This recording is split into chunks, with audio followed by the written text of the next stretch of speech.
As a 1,000-chapter epic with literally dozens and dozens of story arcs, it's difficult to pinpoint which single storyline in One Piece stands out as the best. After all, so much comes down to personal preference and what has the greatest effect on each individual. However, no matter what you enjoy about One Piece, to this day I do not think that there has been an arc that has as perfectly hit so many levels of what makes One Piece as Enies Lobby. An arc that really feels like the complete package, deftly weaving together intense character storylines for the entire crew, some of the finest thematic subtext in the series, emotional highs, drastic expansion of the world building and lore, and maybe the best scene direction in the entire series.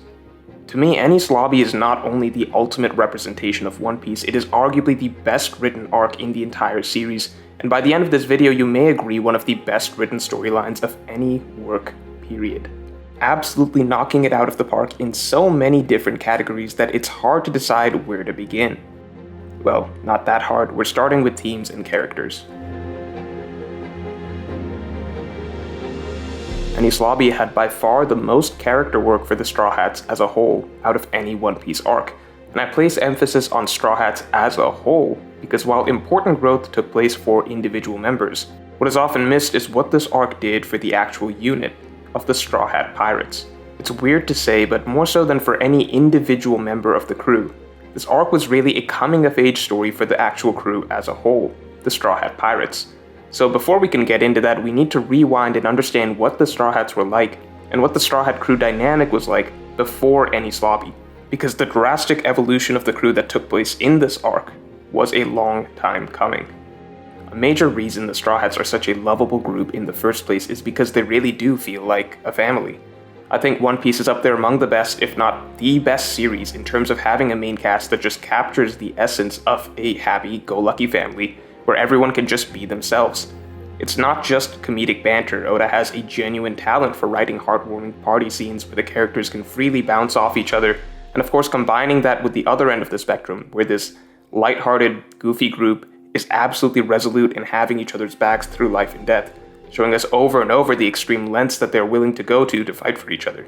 Not to mention the fact that they're young adults setting off into the world on their own on a grand adventure, the charming appeal of life in essentially a traveling home with your best friends. The Straw Hat crew just feels like the perfect family setup. While they are technically pirates by name, for a long time that in itself felt more like a whimsical little twist to this family setup, as for a long time this definitely was a family first and a pirate crew second. The simplest showcase of this is Luffy's role in the crew in general. Luffy often acts like a kid in the crew rather than the one in charge, with Nami often feeling like the boss, or really the mom of the group during day-to-day activities. Though of course nowadays when it comes down to it, Luffy steps up as a captain and is able to immediately command respect. That's part of what's so great about Luffy, this duality of an immature little child one moment and a commanding, resolute leader the next. But what's interesting is that before Enies Lobby, this duality did not exist. At all. Before Enies Lobby, Luffy was never really written as much of a captain. Up till Enies Lobby, he really was a captain in name only. Yes, we would see Luffy get serious, get driven, get angry, plenty of times. We've seen him be the one who has to take down the big bad over and over. But this has never had any bearing on who he was among this group of friends other than, well, Luffy's the strongest. Yes, he is technically the captain, so he technically gets to decide where the crew is going to go and what happens next, but these moments are extremely few and far between, to the point that they were often treated as gags when they came up. We barely ever see Luffy giving orders whatsoever for the early parts of the story, completely unlike what we see today, where not only is his status as captain regularly referred to with respect, but Luffy is frequently giving orders and making significant decisions for the crew in the heat of battle. But this entire dynamic only came about after Enies Lobby. Before that, Luffy was still taking notes from better leaders than himself. Until Enies Lobby, Luffy wasn't really a real captain, because the Straw Hats weren't really a real pirate crew. As I said before, they were a group of friends calling themselves pirates, and sure, that could fly for the first leg of their journey, but Enies Lobby was when they came up against a wall. So the prelude to the arc begins with the Straw Hats getting a simple reality check that tests the strength of the crew. Not just their physical fighting strength, but whether they as a pirate crew, as a unit, as a group with such a lofty ambition of making their captain Pirate King, can stay together when met with actual adversity. So far they had experienced continued successes throughout East Blue and even against a Shichibukai, and had just finished taking care of a rival pirate crew relatively easily. However, Aokiji was the first time that the gap between the Straw Hats and the upcoming threats on the journey to Pirate King was made jarringly clear in a seemingly life-or-death scenario. Everyone is scared, everyone is panicking. Luffy suddenly finds himself having to protect the crew and actually making decisions for them under fire. Because this is arguably the first instance that this has come up in the series, the idea of genuine captain's orders isn't even taken seriously by someone like Usopp. After all, the default dynamic of this group isn't that Luffy is the boss and what he says goes. The default dynamic is that they are friends first, and you wouldn't leave a friend behind. But it's not just Usopp. This is the first time their faith in their captain is actually being tested. And everyone is stressed, everyone is uncertain. No one knows whether the crew will even exist after this fight. We take it for granted today that the Straw Hats have absolute faith in Luffy, no matter the circumstance, no matter the opponent, no matter the challenge, but this was not the case at this point in the story. They were preparing for the possibility that this is simply the end. And while they are let off the hook this time, this was just a taste of what was to come. As Aokiji says at the end of the encounter, they will break apart soon enough. This scene sets the stage for what the entire Enies Lobby arc is going to be about for the crew. The Straw Hats are approaching a pivotal point in their journey, where greater and greater challenges are coming up, and they as a unit will not be able to stick together through it, not as they are now. As such, the Enies Lobby storyline is a trial by fire that forces them to redefine who they are and grow into a genuine pirate crew, rather than simply friends on an adventure. As soon as they get to Water 7, cracks in their dynamic begin to form, deepening and deepening to the point that their future in general is put in question. First is Robin's abrupt exit from the crew, which in itself puts into question how strong their group cohesion actually is, if one of them can so casually leave. Then their ship, the Going Merry, has to be replaced, a ship that is more so their home than anything, practically a companion in itself. So now we're at multiple crew members exiting. And then the straw that breaks the camel's back is Usopp, one of the first crewmates to join, arguably Luffy's best friend, and the heart and soul of the crew, angrily deciding to leave and exiting with a heartbreaking duel to top it off. At this point, even the Straw Hats are aware that the crew is falling apart. And now, at rock bottom, they begin to get buried even deeper and deeper, suddenly having their reputation go down the drain, desperately attempting to get back their former crewmate and completely failing, and facing another devastating defeat on top of the recent Aokiji encounter, to hammer in how woefully unprepared they are for the real challenges of the world. Obviously, the Straw Hats aren't going to fall apart, but that also means that they can't stay as they are. And so let's take a step back and break down how well Oda encapsulated the ideas I've been talking about so far through long-running metaphors throughout the arc. First of all, just a starting setup of the island this all takes place on, Water 7. It's a city that is constantly sinking. In fact, Water 7 should have been swallowed up by Aqua Laguna long ago. That was its fate. The city has in fact survived and become a thriving metropolis thanks to it being constantly rebuilt on the foundations of the original town, such that even if it is sinking, even if the old city should be buried beneath the waves, the new city built on top of that still rises high into the sky. As such, the setting itself is a metaphor for the fact that the crew, as they are when they arrive, cannot stay the same. They must be able to build on their foundation as the upcoming challenges demand. And similarly, the Aqua Laguna itself serves as a complementary metaphor throughout the storyline, paralleling the Straw Hats' experiences throughout the arc. When they arrive, the waters are calm and clear. The further the crew begins to fall apart, as incident after incident pushes them towards extinction, so too is this mirrored in the Aqua Laguna's approach, with the morale of the crew being at its absolute lowest as the tide is ebbing. However, the climactic deciding moment for the crew is upon learning Robin's true motivations, that everything she has done was to protect the crew, giving them new life and a sense of conviction despite everything that happened. In this moment, their will and determination swells back to its peak, just as the Aqua Laguna hits its peak. As the stronger the ebbing of the tide, the larger the waves that will come back. That too has been the Straw Hats' journey this arc. They have fallen to their lowest point in the story so far, but the further they have fallen, now the stronger they will come back.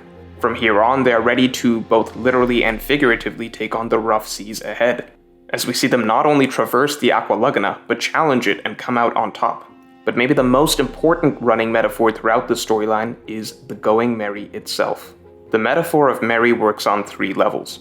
First, the fact that we are told that the Merry cannot handle the seas up ahead, reflects the fact that the Straw Hats, as they are now, will not be able to handle the upcoming threats looming over the horizon. Second, the Merry falling apart mirrors the crew falling apart over the course of Water 7.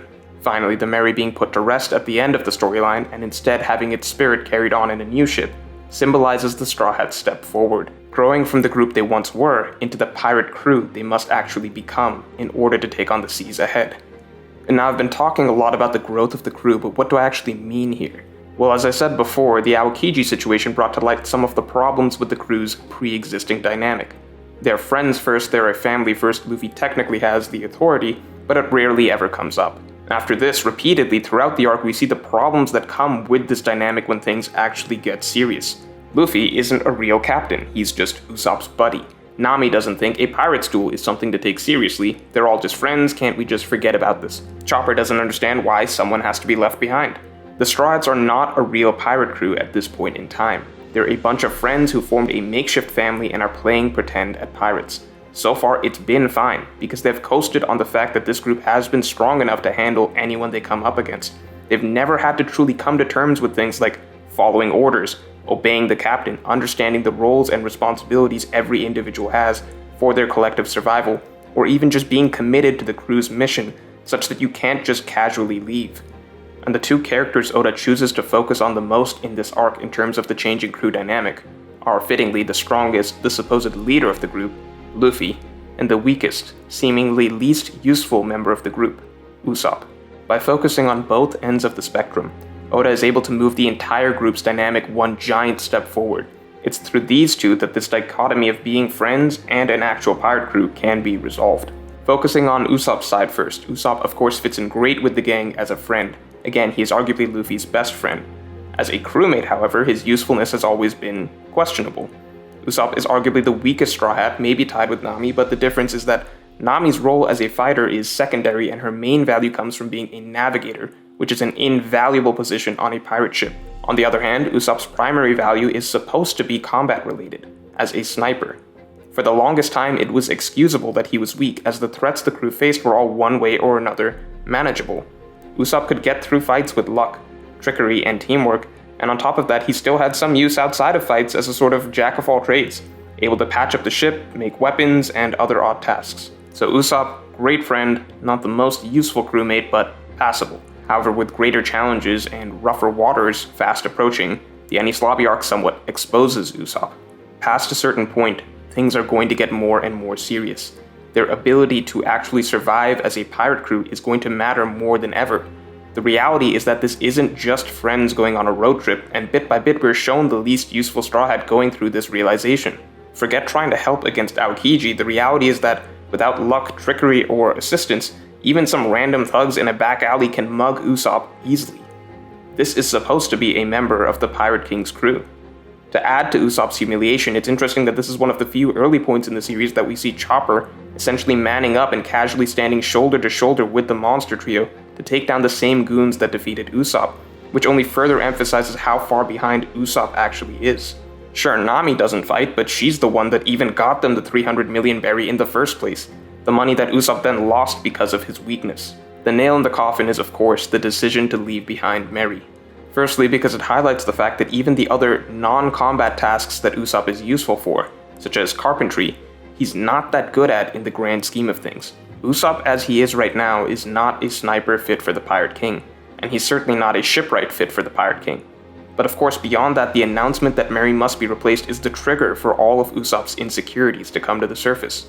First of all, the decision to retire Merry is the first major authoritative decision Luffy has ever made as a captain. This on its own is a reminder that this is not actually just a group of friends, this is a real pirate crew. That is the truth of what the dynamic is supposed to be, which Usopp instinctively rebels against, as this would mean he may not have a place here.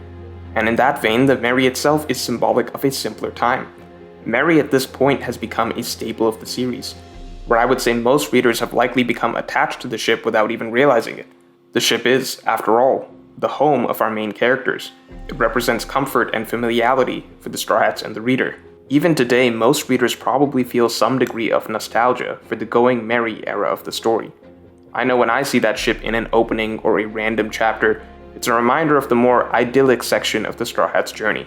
As such, Usopp's desire to stick with the Merry is intrinsically tied to the stage the crew is at right then, resistance to growth and change, despite the fact that if they are to survive from here on, they need to mature and grow into a real pirate crew, with of course, a real pirate ship. And it's also precisely because it feels like Merry is as much a part of the crew as any of the Straw Hats themselves, that it seems to Usopp that they're getting to a point where surviving and traveling on as a crew matters more than sticking together as friends. Obviously that's not the case, but this may be a very real dilemma soon with the way things are going. As even if Usopp is Luffy's best friend, he's not actually an objectively valuable crewmate at that moment, and does in fact risk becoming dead weight. As a side note, it's definitely very interesting to think about just how long Oda may have been planning this whole storyline, as out of all the Straw Hats, Oda chose Usopp to be the one that the Going Merry originated with. Going Merry became their ship in Usopp's arc, as a gift from Usopp's friend/girlfriend, and throughout the story we've been shown over and over how much Usopp in particular cares about the Merry. So it's possible Oda always planned the arc that would be a forced moment of growth for the Straw Hats, with the symbolic retiring of their old starter ship to be an arc heavily focused on the weakest member of the crew finding his purpose. And to be clear, while Oda chose to focus on Usopp most prominently here, the point is that if Usopp is too weak, then at what point may some of the other members not be able to cut it either? Usopp would simply be the starting point and is the best one to focus on in an arc where the viability of the Straw Hats as a whole is in question. And over the course of the arc, through Usopp's growth, we seemingly get the answer. Yes, Usopp was not ready for the seas ahead, just as the crew as a whole may not have been ready. But that is why first, everyone individually must be able to grow, just as Water 7 continues to build upwards, past what it once was, to continually survive the Aqua Lugna. And second, every crew member must be able to recognize their unique value. Usopp still had value as a sniper that he wasn't recognizing, partly because his skill set had hardly improved since he first stepped on the ship in the first place, but with Enies Lobby he was first forced to grow as a sniper. And more importantly, he came to realize that keeping up with everyone else doesn't mean he has to be able to handle the same fights that they can. It means he has to be able to handle the challenges that they can't. And even though the focus was on Usopp, this arc, more than any other so far, pushed each of the Straw Hats' combat abilities ahead, and more importantly highlighted how they each made unique contributions to their success. Zoro's ability to take charge when the captain was missing, Sanji's ingenuity to save them from the Buster Call, Nami's navigation to allow them to escape. Previous arcs have showcased bits and pieces of unique Straw Hat moments, but this was the arc that really highlighted how phenomenal the Straw Hat crew as a whole can be when everyone plays to their unique strengths. This was the perfect arc for the Straw Hats to finally get a real shipwright, as now everyone truly has a unique role. Usopp is a sniper and sniper only. His days of handling the other odd jobs are over. However, the kicker is that despite all this, Usopp's most important moment of the arc wasn't even actually as a sniper. It wasn't as a member of the Straw Hat crew. It was as Luffy's best friend. Enies Lobby comes full circle in its messaging. They were a group of friends first and foremost, but as things got tough, we learned that that alone won't cut it. They need to be able to function as a unit, as a pirate crew, with everyone having their own responsibilities and roles, and everyone being able to grow to take on the new challenges they face. However, at the end of the day, the value of them being a group of friends, of being a family, is still immeasurably important. Usopp was able to help Luffy not because he was a sniper, but because he was Luffy's best friend. Yes, Lucci could kill Usopp effortlessly, but in this moment that actually didn't make Usopp dead weight. Rather, in this moment, Usopp's bond with his friend and his trust in his friend to protect him made him become the much-needed motivation for Luffy to go beyond what he seemed capable of and defeat Lucci. And that brings us to the other end of the spectrum, Luffy's role as a captain. As I said, just as the Straw Hats weren't functioning as a real pirate crew at this point in the story, Luffy had not yet truly grown into his role as a captain. This was the arc that made him actually worthy of that position. From the start, yes, Luffy's right in understanding that they need a shipwright to take care of the ship, as the Merry is their home. That's a captain moment in a sense, but that's also pretty easy decision making. The actual burden of leadership starts to come up when Luffy finds out that repairing the ship is actually not possible, and that the ship will need to be replaced. At which point Luffy has a childish reaction similar to Usopp. He doesn't want to let go of what they already have. He doesn't want to move on to something more suited for the rough seas ahead. And Iceberg rightly calls him out that he isn't being a good leader. It's Luffy's job to make difficult decisions. Others can be upset about leaving the Merry behind, but as the captain, he needs to do what is best for their survival, and make sure they fall in line. Oda so far has been consistent in the notion that Luffy up till this point still has a lot to learn about being a leader. No character in this series has ever praised him as a captain yet, and he has only faced criticism so far. And here we get yet another level of metaphor out of the Going Merry. Just as the ship falling apart reflects the crew beginning to fall apart, so too can we see this extend to the explanation regarding the keel of the ship. The main reason the Merry cannot be fixed is because the keel of the ship is damaged. As we are told, the keel is the most important part of the ship. It's what the entire ship is built around and supports. Without the keel, the rest of the ship cannot be held together. Luffy is to the Straw Hat crew what a keel is to the ship. He is the captain, he is what the entire crew is built around. Without him, the crew falls apart. That is the burden of the captain, and this is the first arc that Luffy has to learn this, as Zoro explains to him that if Luffy cannot be a strong, decisive captain, the rest of the crew is lost. But just as much as Luffy's status as captain is questioned and criticized throughout the beginning of the arc, so too is this the arc where Luffy evolves into the dependable leader we know him to be today. Enies Lobby was Luffy's rise as a leader. In no other arc till this point has the crew been as lost. Generally, the general course of action has been clear. The enemy has been clear, the goal has been clear. We have to help Vivi and stop Crocodile. We have to stop Don Creek. We have to protect Usopp's village, so on and so forth. Yes, there are smaller questions that come up. For example, should they go to Koza or fight Crocodile? But we always know the broad goal: stop the Civil War and save Alabasta. However, this arc, Enies Lobby, we only have questions. What do they do about the ship? What do they do about Usopp? Is Robin still their comrade? Are they okay with her leaving the crew? Are they going to try and get her back even if she says no? Nothing is clear, and it comes down to Luffy to answer these questions. As such, when Luffy hears the truth about Robin, he is the one who decides for all of them that yes, they're going to get her back, and it's his decision that is accompanied by the crashing wave of the Aqua Laguna, marking the resurgence of the Straw Hat crew. As Nami says, they were all uncertain before. But now that they know what to do, they're going to be stronger, and it starts with having their captain come back with a decisive vision of what to do next. But beyond that, this is the first time we actually see Luffy have to lead. This arc is not just the Straw Hats, it's not just his friends. There is a large alliance that has formed with the same goal in mind, and here we see him actually step forward and galvanize their forces. Up till this point, this was about the most words I expected from Luffy going into battle. But in Enies Lobby, we actually get our first calm, articulate leadership speech from Luffy, as he takes command of the entire group. This was the first step towards the Luffy we see today, the natural leader. And finally, just as the individual crew members had to play to their strengths, with the message being that each Straw Hat does what the others can't do, Luffy solidifies what his own role is, his final burden as captain, which is to be strong enough to protect every single one of his crew. The Straw Hats are his close friends, but it's become clear that not all of them will be able to survive the rough waters ahead. While Usopp had to find his own answer to the problem of becoming dead weight, so too did Luffy have to come to his own resolution as to what he needs to do to make sure he does not have to leave any friend behind. Luffy needs to be strong enough to take on anyone who would take his friends away from him. His friends are no longer a burden if the responsibility falls on his shoulders as a captain to be able to protect them. That was what he realized with Aokiji, and that's what he explains to Blueno. Again, the broader ideas throughout the arc are in play here. There comes a time where you need to grow, where you need to build from what you already have.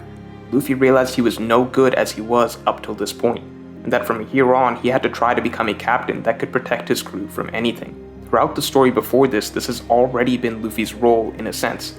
The speech to Blueno is essentially a follow-up to his initial explanation to Arlong, that there are a million things Luffy can't do, that he relies on his friends for. And the one thing that Luffy can do that they can't is defeat the big bad. That's been the case from East Blue through the New World. Everyone else takes care of 90% of the problems, so that the final battle can simply come down to Luffy versus the boss. It's his responsibility to take that final burden on himself. But whereas with Arlong, Luffy was explaining what he can do relative to what his friends can do, here in Enies Lobby it is framed in that this is now Luffy's responsibility, that as the captain he must be able to do this one thing that no one else can do. Even from the sea train, Luffy realized that it would be his responsibility to defeat Lucci. Even when Frankie tries to intervene and help Luffy, Luffy sends him away and holds off Lucci himself, knowing and trusting that everyone else would be able to accomplish the task of saving Robin. They can do what he can't do, but his responsibility is to shield them, from the guy that they cannot defeat. A fact that is played up over and over. The fact that even through the defeat of CP9, the acquisition of the keys, the rescue of Robin, the start of the Buster Call, even through all this, the fact that Luffy is still fighting Lucci is a testament to his worth as a captain, as it is repeated over and over that if Luffy were not holding Lucci off, Lucci would have been killing off Straw Hats left and right. It is a testament to Luffy as a captain, that he has always somehow known exactly who he needs to fight. Luffy himself directly tells Lucci that he trusts his crew to survive even the Buster Call, but if Luffy lets him go, then Lucci will go kill them all. And so whereas the start of the arc, Luffy's abilities as a captain were disparaged, by the end of the arc we see even Lucci commending him as a captain for having this realization. Luffy's understanding of what his own burden as captain is and living up to that challenge is exactly what makes him worthy of being captain. Yes, he's always fought the strongest guy, but now he actually understands why that is important, why that is his job. And I've talked in the past of how the villain of each arc always contrasts Luffy in some way, and here we have Lucci in Spandam. It's no mistake that this is the first time that Luffy is not actually fighting the enemy boss, who is technically Spandam. Instead, he's fighting Lucci, who is technically just a soldier. This is to highlight Luffy's strength as a leader, as one of the traits that make it so blatantly obvious to the reader that Spandam is not fit to be the boss, is that he runs from the fight and lets his subordinates do all the work, whereas Luffy understands it's his responsibility to be the strongest and protect his subordinates. Even Lucci comments on the fact that Spandam is missing this crucial mentality as a leader. Similarly, none of the CP9 members respect Spandam even though he is supposed to be the leader, further highlighting the importance of Luffy growing into a leader that will command respect from his crew by the end of this arc. As such, over the course of Enies Lobby, more than just the crew, we see Luffy evolve into a true captain and leader. Before this, he was a captain in name only. He just happened to be the strongest and fight the strongest enemies. However, here he finally learns to make tough decisions for the survival of the crew. Here he steps forward and actually leads a large group of previously opposing factions to come together and achieve a seemingly impossible goal. And here he finally gains the perspective to realize that the fact that he always takes on the strongest isn't just because that is what he's best equipped to do, but rather that is his responsibility that he must handle as the captain. So looking back at the crew's trials throughout this arc overall, we see the point of their growth summed up by this final scene. Even if the rest of the crew has held a carefree attitude in the past, Zoro has always held Luffy to certain expectations as his captain, and was generally ahead of the curve when it came to the idea of following captain's orders. As this is the arc that actually tested the dynamic of the Straw Hats as an actual pirate crew, we see Zoro regularly being the one to uphold a more concrete view of how they need to approach things as a group, with rules and bounds. Is it okay for members to leave the crew? What actions must be taken if this occurs? What is the burden of a captain that Luffy must uphold? And so on. As such, at the end of the arc, it comes down to Zoro to have to step forward and make sure that everyone, Straw Hats and the reader, understand the significance of everything that just transpired, and to make sure that they do not shift back to their old ways. Yes, it is fine to have fun and pal around, but that doesn't have to go away. They're still a family at their core, but now it's time to look back at the issues that come from never acting like a serious captain, never acting like a serious pirate crew. It's time to actually examine their pre-existing dynamic and say that the crew clearly cannot go on without the captain having real authority, without there being clear lines that cannot be crossed. Only once the entire crew understands this are they ready to move on. And just as the arc began with the metaphor of Going Merry falling apart, the arc ends with that ship being left behind and a better ship taking its place. The old ship represented their old selves, a plucky group of friends setting out into the world on a charming little boat, but just as the old Straw Hat crew was not truly prepared for the difficulties to come, so too was the Merry not actually equipped to survive forever. It was quickly reaching its limit. The sturdy, unbreakable Thousand Sunny represents the new strength of their dynamic, as the old Straw Hat crew has been left behind, and a more mature, prepared group is moving onwards to the rougher waters ahead. Now, I know you might be thinking, but wait Morge, what about Marineford? If Enies Lobby prepared them for the rougher waters ahead, then why did they get decimated at Sabaody and then need a 2-year time skip to train? Because the point wasn't that this experience needed to make them physically strong enough for the New World. As I said at the start, this arc had a lot of growth for individual characters, some more than others, but what was more important than the growth of any individual was their growth as a crew. Enies Lobby was a coming-of-age story for the Straw Hat pirate crew. No longer little kids on an adventure, but an actual pirate crew with a singular goal and determination. This experience didn't make it so they could magically conquer the rough seas ahead. It made it so that they could survive those seas without breaking apart. It is very possible that the Straw Hats, as they were before Enies Lobby, would have simply fallen apart after their defeat at Sabaody Archipelago. The adversity at the start of Enies Lobby nearly broke them apart, but the ending of Enies Lobby cemented first of all that this was not a crew where you just left, that this was a crew that was determined to make it all the way to the end of the seas, and that this was a crew with absolute devotion to their captain. So whereas Aokiji's casual appearance at the start of Enies Lobby had them in shambles, an even more devastating experience at Sabaody did nothing to shake their faith in their future and each other. Basically, without Enies Lobby, Marineford doesn't work. Now, I've talked a lot about the growth of the crew, but I haven't yet touched on two central characters who only really became part of the crew at the end of the arc: Robin and Frankie. Yes, Robin officially joined the crew at the end of Alabasta, but she only truly became a Straw Hat at the end of Enies Lobby. That's largely why her leaving the crew in the first place was such a confusing situation for the Straw Hats, as they had to decide in the first place whether or not she was even actually their friend. And we only really got to see Robin embrace her true self as a Straw Hat after the events of Enies Lobby. Now, because Robin and Frankie were outsiders to the core Straw Hat dynamic, Oda was able to use these two characters to explore different themes, starting with expanding on one of the fundamental philosophies of the story. As we all know, One Piece heavily emphasizes the importance of freedom. That's one of the absolute integral values of the story. Through Robin's character, Oda specifically focused on the importance of the freedom to pursue knowledge. With her past, we got the classic evil censorship example of burning books, only in this case we saw it taken to the extreme, with the genocide of an entire country of scholars, simply for the sake of hiding knowledge. Narratively, this was the perfect arc to start emphasizing the importance of being free to pursue knowledge and the inherent evil in preventing people from learning the truth, as Enies Lobby is the first arc that we actually start learning details about the lore of the world. And from here on, the story of One Piece begins to rapidly branch out its lore into a much deeper and more complex history than most readers would have imagined during the seemingly simplistic storytelling early on in the series. Now, keeping in mind the Robin side of things being the freedom of pursuing knowledge, with Frankie's storyline, Oda wove in an equally important complementary message. At first, the messaging we get through Frankie's backstory and his mentor Tom is simple. There is no such thing as an evil ship or an evil weapon. A ship can be used however. If it has a pirate flag on it, then it's a pirate ship. If it has a marine flag, then it's a marine ship. A ship cannot be inherently good or bad just by existing. It all comes down to what it's used for. Even with the battleships Frankie creates that ultimately lead to his mentor being sentenced to death, the message is that it is not the ship's fault, and that Frankie was not wrong simply for creating the ships. The greater message that Frankie is able to take away from this is that it is not a crime or a sin just to exist. That is, of course, a theme that is reinforced throughout Enies Lobby. You cannot be wrong, you cannot be evil simply for existing. At the basic level, we see this apply to Robin's character, who has been told all her life that her existence is a sin. But there's a greater point this goes towards beyond just Robin herself.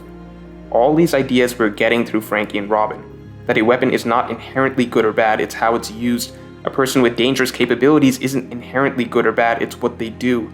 And finally, that knowledge isn't inherently good or bad, there's no crime in simply knowing the truth. All of these together add a new layer to the value of freedom in the series. Nothing is good or bad simply for existing.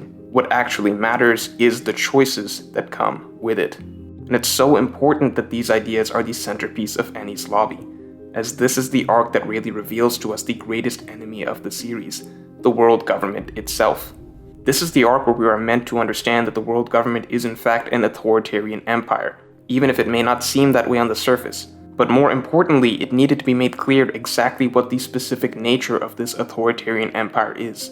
Because above every other evil that the world government brings to the world, classism, discrimination, misinformation, and so on, the defining characteristic that we need to understand first and foremost about the world government is that it is the antithesis of freedom. The fact that the world government is a force that is so threatened just by certain things' existence tells us so much about its nature. It doesn't yet have a reason to hate certain things, it's just afraid of losing power because these things that exist have the potential to threaten its power, and so it rushes to justify squelching out these things just for existing. It attempts to label it morally wrong just for something or someone or some knowledge to have potential to be a threat, which in itself makes clear how opposed this government is to freedom. Because the reason it has these fears weapons, history, even an 8-year-old child, is not because they are inherently evil, but because they will come down to choice. What will matter is the freely made decisions that will determine whether they will act for good or evil. However, the world government is threatened by this freedom. They want everything to be in their control. They're scared of the choices that could be made, and would rather no one have freedom. And so through this arc, the nature of this all-powerful villain was made clear to us. Not just that it's an evil authority, but specifically what defines the world government's brand of evil. What does it fundamentally stand opposed to? The ideas laid down in this arc become the cornerstone of so many One Piece storylines in the future. Characters like Ace are hunted down simply for the threat he might pose if he chose to follow in Roger's footsteps. His existence is treated as a sin in the same way Robin's was. Shirahoshi's role as Poseidon echoes the philosophy of importance of choice, that even if this girl who can destroy the entire world exists, what will matter at the end of the day is the freedom to act for good or bad, as with the right guidance, that same power to destroy the world may be a key to saving it. On the flip side, we see the philosophy of the world government emulated in the ruler of smaller regimes, such as how Doflamingo has turned Dressrosa into a kingdom where he doesn't want anything that is a threat to him to exist. He wants people to be blissfully ignorant of their history. He turns people into toys and erases them, so that he can maintain absolute control and clamp down on freedom at every opportunity. I suggest checking out my video on the dawn of One Piece and what that means after this, but to keep it short, the world government is clearly characterized in Enies Lobby as the darkness of the world. And the further we have gone in the series, the more we have heard that the world has been in a long night for centuries, ever since the world government took over. That the Straw Hats are destined to be the ones to bring the dawn of the world.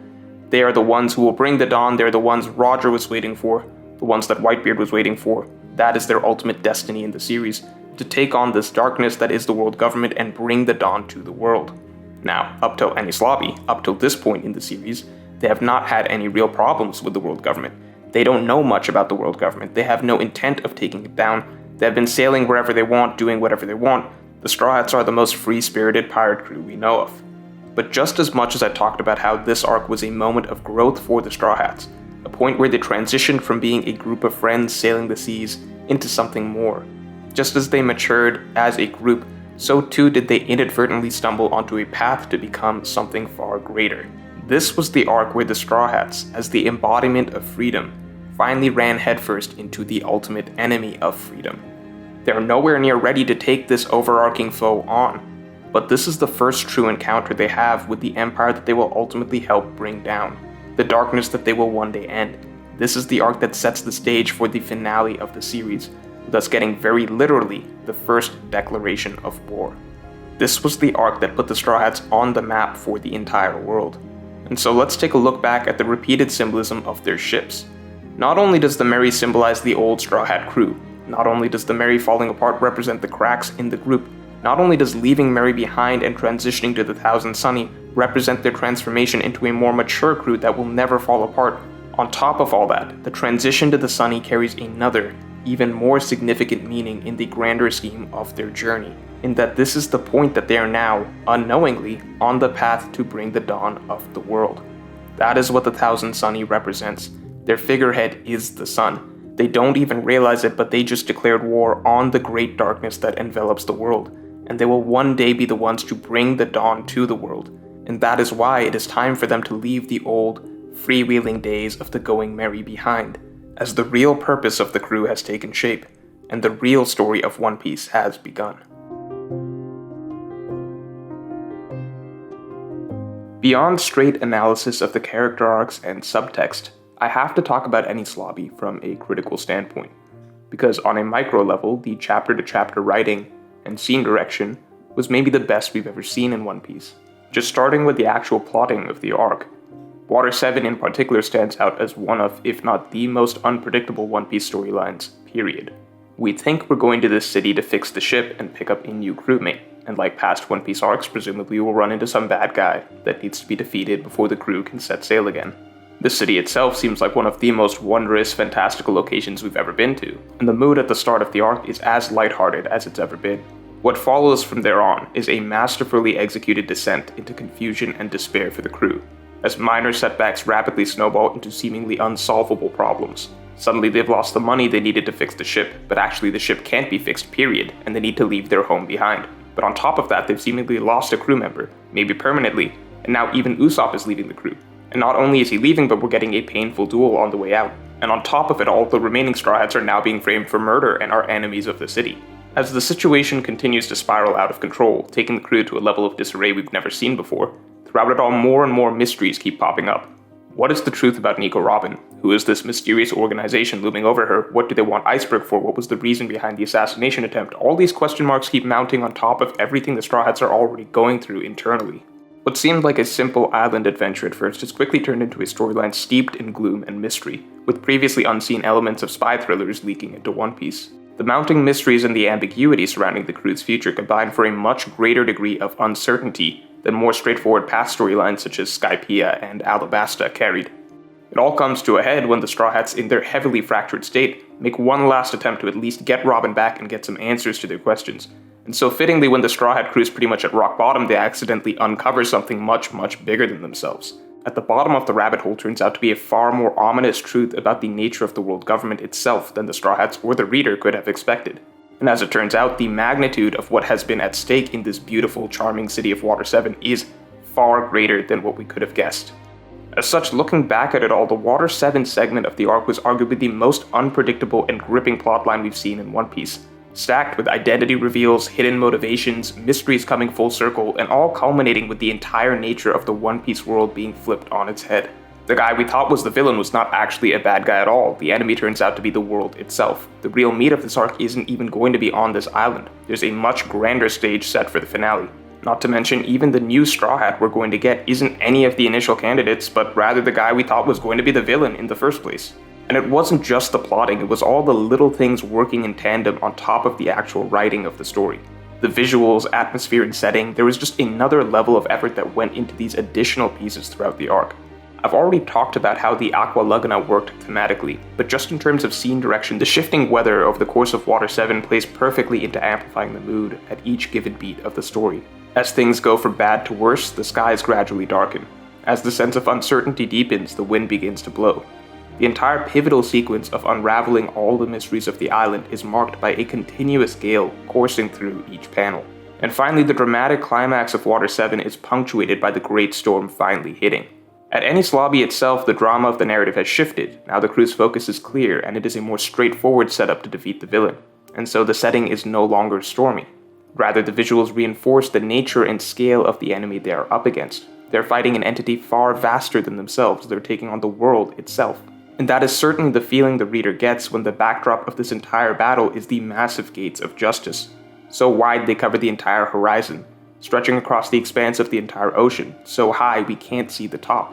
This visual evokes the sense of a true world government, all-encompassing, larger than life, truly a force so huge that there is no such thing as running from it, which makes it all the more powerful to see the small Straw Hat crew fight back. And of course, the arc closes with maybe the most beautifully directed scene in the series, the burning of the Mary accompanied by snow, which we all appreciate enough that there's no point me going in depth into. These are just a few of the points worth talking about, but really, if you reread this storyline, it's easy to notice how much went into the artistry and direction.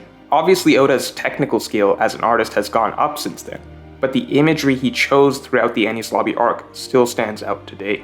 Not to mention that even though the actual Enies Lobby section of the arc was more traditional One Piece storytelling, everything that happened in Water 7 gave the finale a sense of dramatic weight that, in my opinion, surpassed previous arcs. The fact that throughout Water 7 we saw the Straw Hats struggle over and over again, the fact that the tension throughout Water 7 was higher for the crew than any preceding arc, the fact that they end up failing to save Robin not just once, but yet again during the Sea Train pursuit, all this gives the final battle at Enies Lobby an unprecedented weight, as the dramatic build-up to this climax was so much greater than anything before or since, resulting in some of the highest emotional peaks in the series.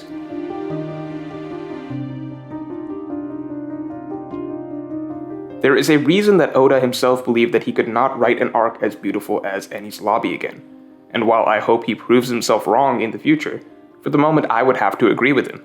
Again, going back to the Zoro scene regarding Usopp at the end, it captures exactly what made this arc so emotionally charged. The Straw Hat interactions are normally so light and fun. Oda is amazing at crafting a heartwarming group dynamic, and it's precisely the fact that the energy of the group is always so light and carefree, and has been for 300 chapters, that it makes the sudden shift towards serious conflict within the crew so effective. It's the sharp contrast from the norm that makes these scenes so intense. To see Luffy and Usopp of all people fight like this feels surreal, because it's shattering the carefully crafted, picture-perfect family dynamic we're used to. This arc is the first time that the main characters are actually self-reflective about who they are as a group. This is the first time behavior is being called out in a genuine way beyond simple bickering. This is the first time their crew dynamic is being put under a microscope. There is a power to taking something that has been taken for granted for so long and suddenly forcing a deeper discussion, and it becomes all the more powerful when it's happening against the backdrop of the most high-stakes narrative we've had in the series so far. That's why the entire Luffy-Usopp conflict brought out so much fresh dramatic material. From the duel alone, even outside of the two fighters, we get to see such a wide range of unique reactions and perspectives from each of the crew members, everyone handling the crisis in their own way. Nami as the mom, the emotional center trying to keep the family together. Chopper as the child, not understanding why this has to happen. Zoro on the other end of the spectrum, viewing the conflict through the lens of what it means for them as a crew, as a conflict about respect and order more than anything. Sanji somewhere in the middle, clearly affected on an emotional level but also understanding the way things have to be. And of course Luffy as the goofy kid who finally has to step up and act like a leader. And just as this initial conflict between Luffy and Usopp carried so much power, so too did the payoff of this plot thread in the finale. Luffy is seemingly defeated by Lucci, and Usopp puts his life on the line in an effort to motivate Luffy to get up and continue fighting. Yes, finding some extra strength to protect your friend is standard shonen, but this is probably one of the most well-constructed instances of this trope you will ever see. The harsh, seemingly permanent falling out between the two at the start of the arc, both of them refusing to go back on their words or actions throughout the arc, all leading up to this moment where we are shown that despite everything that happened, not only would Luffy still do anything to protect Usopp, it's a step beyond that in that Usopp knows that Luffy would still do that. His bond with him is so deep that even now he would literally bet his life that Luffy will find a way to get up and protect him. Not only that, this whole scene feels so raw because despite their friendship being seemingly irreparably destroyed, in this moment there is no need for any niceties or apologies. No heartfelt words of encouragement or belief like you might expect, but rather Usopp is actually taunting, insulting, berating Luffy, because they don't need to vocalize how deep their friendship still is. The very fact that Usopp is doing this and putting his faith in Luffy despite everything that happened is proof in itself of how unbreakable their friendship actually is. This scene of Usopp just tearing Luffy a new one carries over all the anger and drama between the two from the start of the arc, while still somehow being the ultimate display of friendship. I have never seen a scene like this, and I doubt I ever will again. Even in One Piece, it's a one-off. Not to mention, Oda has shown for a long time that Usopp has been the #1 believer in Luffy. He was the first Straw Hat to say that Luffy would be the Pirate King. Usopp is the first Straw Hat to vocalize that Luffy is essentially their winning trump card. And as such, so much of the falling out between them in the first place was Usopp seeing the gap between himself and Luffy widening and allowing his insecurities to bubble over. At this point, Usopp has overcome those insecurities and has realized his role in the crew. And now he is furious at Luffy for not living up to his own role, for not being the man that Usopp has always had faith in from the start. The root cause of their fight in the first place was Usopp seeing Luffy going so far ahead, seeing him rise higher and higher, and feeling like he can't keep up. And now seeing Luffy not being that man brings out a new anger in Usopp, all of which goes back to Luffy's own acceptance of his responsibility and role as captain that has been his growth throughout the arc. I've said this before, but Enies' lobby is just so great at bringing things full circle. Having the conflict start with Usopp being upset about who Luffy is and feeling like he can't compare, and having the conflict end with Usopp actually demanding Luffy be that man, and pushing him to succeed in that role when Luffy falters. And even all of that pales in comparison to what we got in chapter 398, in my opinion the single best chapter in the entire series, and in particular the moment where the Straw Hats declare war on the world, which is, in my opinion, everything that makes One Piece a masterpiece distilled in a single double-page spread. Really, the lead up to this moment began with the crew beginning to crumble in Water 7, but I've already beaten that to death, so let's start with Robin's backstory instead. We all know Oda is the king of backstories, but this is the one where he pulled out all the stops. In the first place, something that is fairly universally heart-wrenching for most readers is seeing something pure and innocent be brutally crushed. Think back to the naive, hopeful Chopper yelling at Kureha that she must be lying about the crossbones actually meaning poison, because his father had told him otherwise. And here we see an innocent, childlike view of the world completely shattered. Oda is really good at writing sweet scenes that capture the innocence of childhood, which also makes him really good at breaking our hearts when he rips that all to shreds. But with Robin, Oda really took this up to 11. Because with Robin, Oda first of all starts with her already going through a somewhat abusive, traumatic childhood, while still, for all intents and purposes, being an innocent child. He shows that she has hopes and dreams, but makes them seem unattainable. And then he really messes her up by actually giving her a fleeting spark of happiness in her otherwise miserable existence, by having her finally make her first friend. Teaching her how to laugh, telling her there is in fact hope for a better life, giving us this brief, feel-good fuzziness and really manipulating the reader into wanting more than anything for this cute little kid to finally be happy.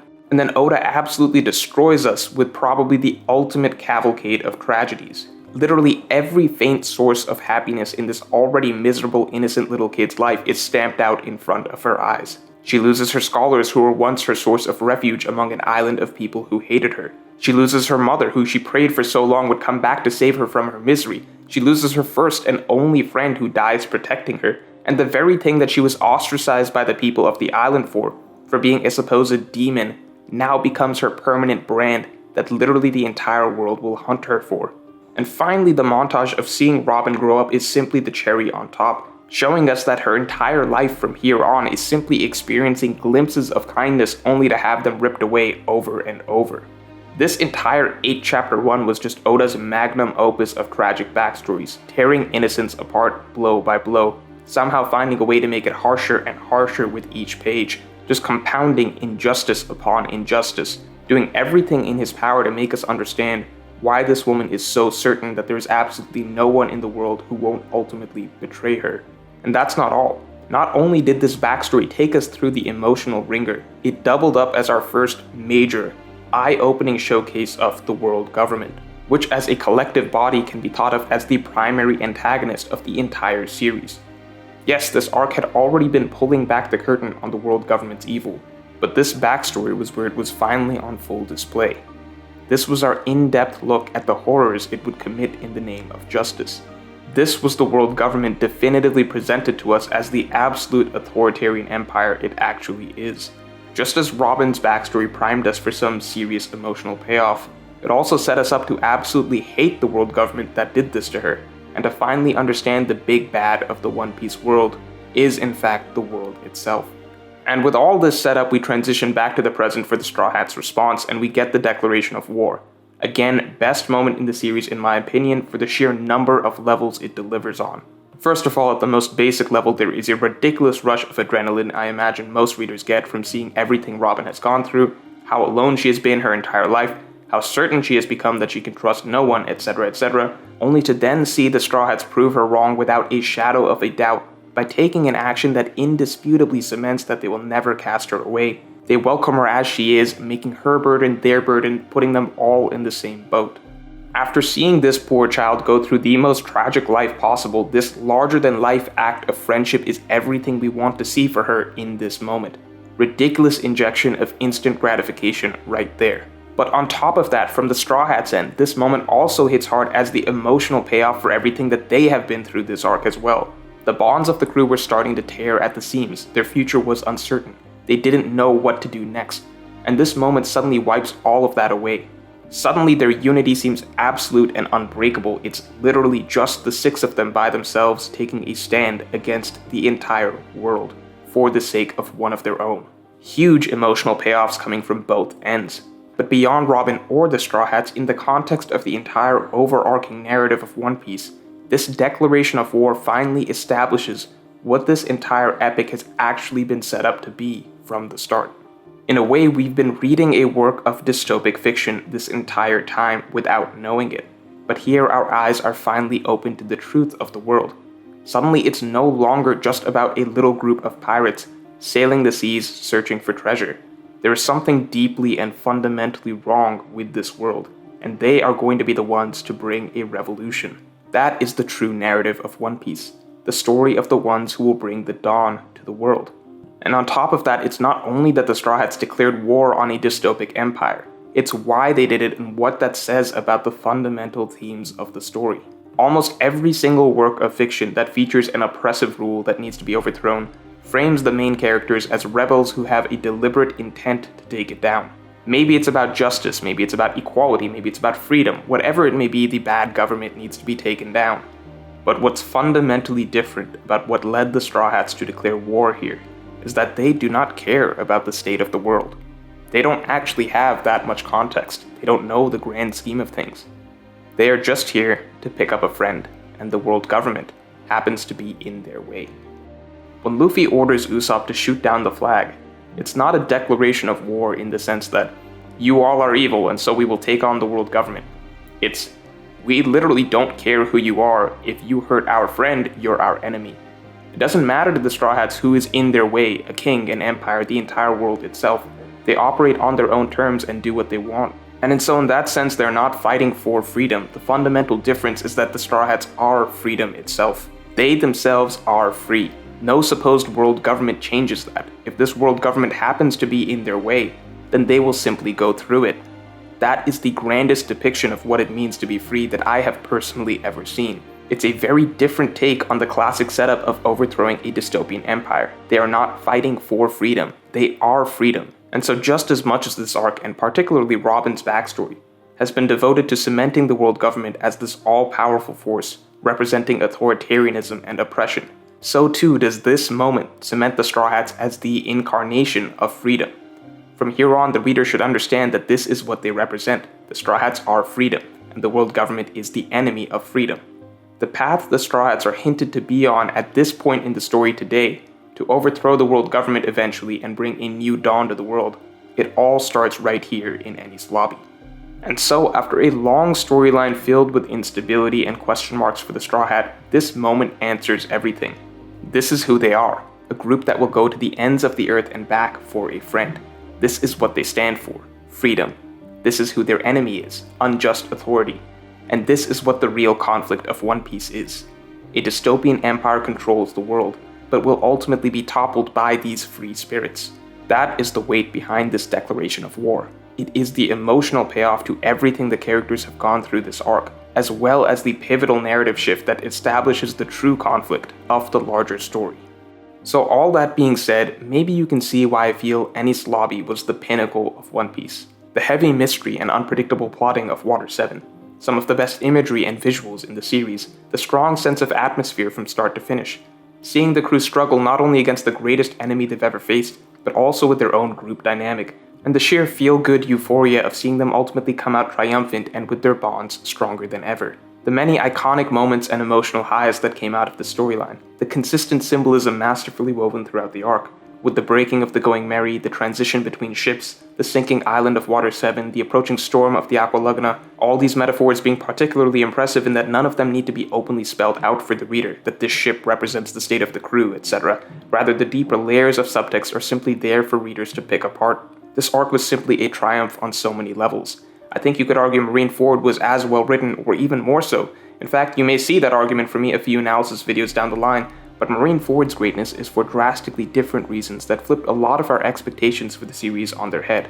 Whereas Enies Lobby, despite introducing new tensions and conflicts we wouldn't have expected before, still ultimately feels like the epitome of what a traditional One Piece arc is. Seeing the Straw Hat crew come out on top against insurmountable odds, with suspenseful plotting, thematic depth, and compelling character writing all coming together. Maybe Wano can match it, and I hope it does, though at this point in time, Enies Lobby remains the pinnacle of excellence in One Piece. If you enjoyed this video, then definitely like, comment, and subscribe. And you can support me making more videos like this through Patreon, where you can get my extended thoughts on this and all future topics. Link in the description below. Special thanks to patrons Emmanuel Vargas, Super Gomizification, Omar Gaskin, A. Abazi, Adam Jin Rakai, Camp Rafto, Crimson Crystal, Felix Tanguay, God Complex, Justin Holland, Mia Siba, Neil Patel, Spike SP, Wisdom Minari, Russell Yambao, Ace Goldie, Agam, Alfred Laufred, Amalite2609, Amy Foster, Andy Tamelli, Arturo Gomez, Ashra777, Aslan Ruslan Karamuddin, Bartosz Zawada, Bean, Behanort, Benjamin Vonstein, Braden Heeger, Brandon Williams, Buzz 7 Silicum, Charlie Hustle, Chimney, Chris Kresser, Chris DeSellums, Conqueror of Muffins, Cool Ice, Dark Eternal, Darth Pumpkins, Dice, Don Ron, Dopin, Evrefurbish, Ezra Tanis, Ferry, Florian Verdari, Garrett Clark, Gonzalo Souza, I think the Fire Festival is gonna fail, Inistor, Isopod Shuffle, Jacob Cal, Jacob Heller, Jeremy Sonpar, Joaquim Tornes, Joe Darway, Joey Zidka, John Runner Melting, Jonah Green, Jordan Hood, Juan Perret, Kara D7, Lolly, Laura, Lun, Lena, Louis Aguirre, Lupe, Maury A. Cruz Marquez, Melanie G. Minaj, Michael Orr, Michelle Rare, Mr. Pike, Mo Musa, Mohammed Al Meheri, Monk D, Moody, Moses Williams, Mr. G, Multitude Terminator, Naji, Noah, Patron, Raizy, Rain, Ravine, Raymond Vera Cruz, Ray Lopez, Rob Williams, Rohan Chug, Rohanite, Ryan Garada, Sam Penn, Savvy, Semicolon 3, Siddharth Vadnikar, Skora Bagatio, Social, Spirit Gun, Shrikar Govindarajula, Stanley, Sin 7H37IC, The Boy 13th, The One Atop All, Hanks, Vince T, Virgil Hawkins, Wiase, Zaos, Zach Omar, Zayada, Dirka, Lucas Sambale, Mr. S, Hooktrong, Brad Matchell, Mon.Bloom, Pablo Rodriguez, Reed Sunken Rock, and Wist.